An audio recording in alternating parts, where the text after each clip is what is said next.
Assalamualaikum. Welcome to English Seeker channel. We are going to study our next lecture of English grammar जिसमें हम सीखेंगे कि कैसे हम फ़िक्रों को एक्टिव से पैसिव वॉइस में चेंज कर सकते हैं। पैसिव वॉइस बनाने के लिए फ़िक्रे में मौजूद सब्जेक्ट को यानी सब्जेक्ट जो शुरू में आता है काउ, ठीक है, COW, यहाँ पर काउ लिखा हुआ है तो काउ गिव्स मिल्क। अब काउ इस फिक्रे में सब्जेक्ट है और मिल्क यहाँ पर ऑब्जेक्ट, ठीक है। अब जब हम इसको पैसिव वॉइस में चेंज करेंगे तो काउ जो है ये ऑब्जेक्ट की जगह पे चला जाएगा और जो मिल्क है ये शुरू में आ जाएगा। ये एक बिल्कुल बेसिक और आसान सी चेंजिंग आप एक्टिव से पैसिव वॉइस करते हुए करते हैं। बिल्कुल आसान सी काम है। ज़्यादातर जो शुरू में चीज़ होगी उसको आखिर में ले जाएं, जो आखिर में होगी उसको शुरू में ले आएं, ठीक है। इसके बाद हमने रूल भी पढ़ा हुआ था कि पैसिव वॉइस के फ़िक्रे में हमेशा वर्ब की तीसरी फॉर्म इस्तेमाल की जाती है। उसके बाद पैसिव वॉइस के जुमलों में टेंस की तब्दीली कैसे होगी, ठीक है। एक चीज़ तो आपने ये कर ली कि आपने सब्जेक्ट को ऑब्जेक्ट की जगह पर ले गए और ऑब्जेक्ट को सब्जेक्ट की जगह पर ले आए, ठीक है। अब आपने क्या करना है कि जुमलों की तब्दीली, जो टेंस की तब्दीली कैसे होगी, यानी ये गिव्स था और यहाँ पर इज़ गिवन कैसे हो गया। गिवन तो तीसरी फॉर्म आ गई, लेकिन ये इज़ कहाँ से आया ये अब हमने देखना है।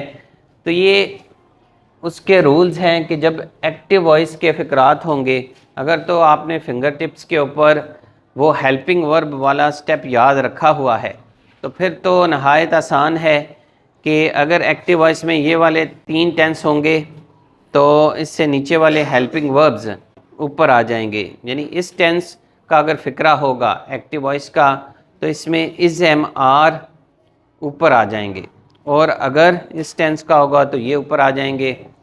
फिर ये जो 3 टेंसेस हैं इनमें ये वाले 3 हेल्पिंग वर्ब्स ऊपर आ जाएंगे। हैज़ हैव होगा तो नीचे से हैज़ बिन हैव बिन ऊपर आ जाएगा, और ये वाले अगर 3 होंगे टेंसेस तो इसमें प्लस बीइंग हम लगा देंगे। लेकिन उस तरीके से अगर आप याद नहीं रख रहे तो इस तरीके से भी याद रख लें। डू डज और फर्स्ट फॉर्म हो तो ये चेंज हो जाएंगे इज़ एम आर में, ठीक है, सब्जेक्ट के मुताबिक इज़ एम और, ठीक है।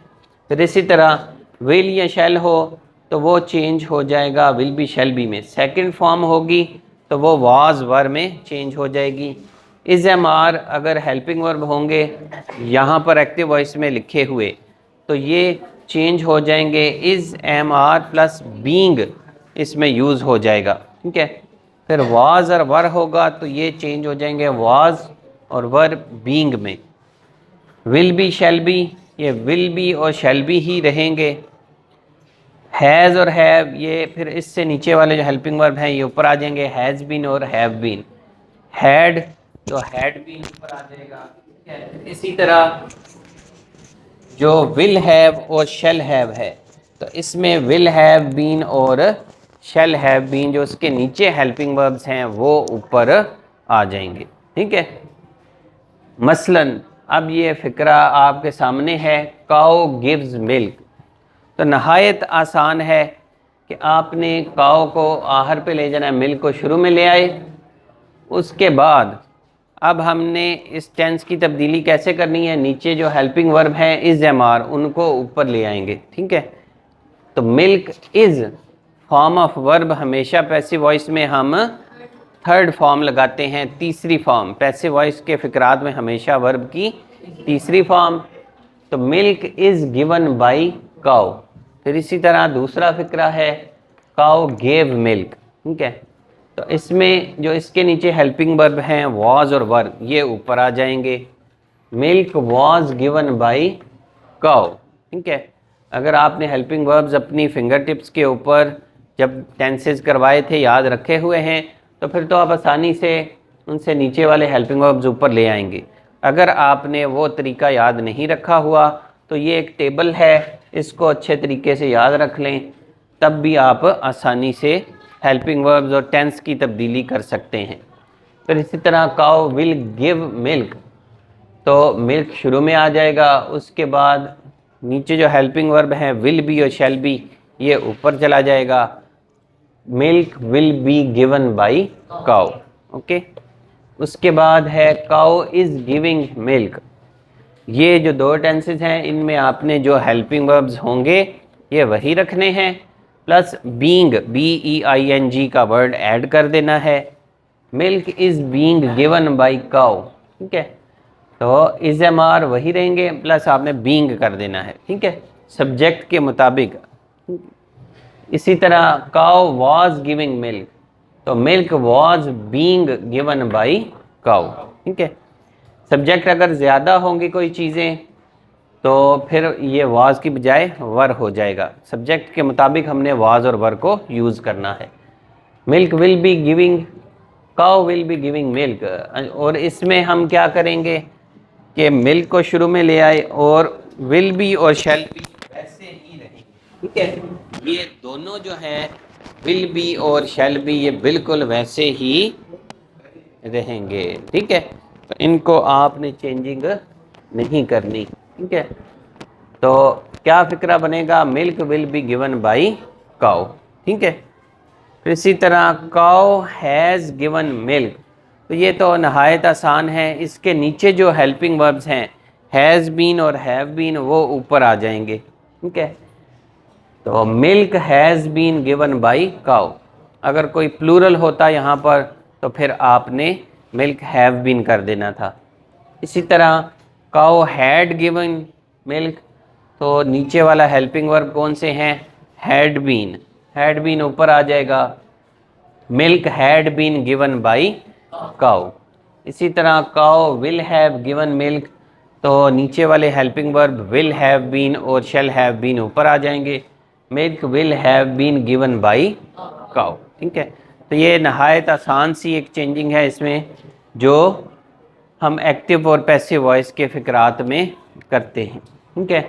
इसके अलावा एक और चेंजिंग जो हम करते हैं वो है प्रोनाउन की तब्दीली, ठीक है।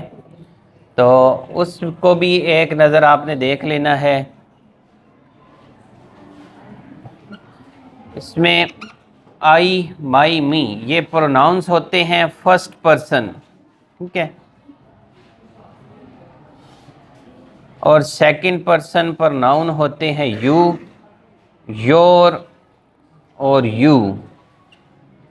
फिर इसी तरह पर्सन प्रोनाउन होते हैं कि ही, हिज और him, she, her, her, they, their और देम,